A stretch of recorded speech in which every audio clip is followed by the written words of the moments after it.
رودخانه زیبایی که به دلیل رنگ‌های عجیبش رودخانه 5 رنگ نامیده می شود.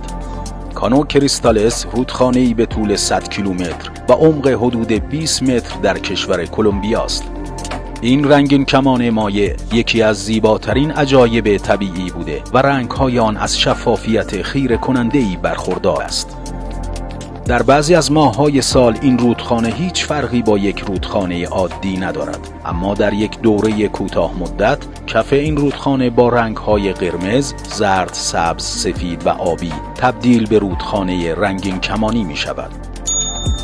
رنگ‌های زیبای این رودخانه طی فرایند تولید مثل گیاهان دریایی کف رودخانه ایجاد می‌شوند.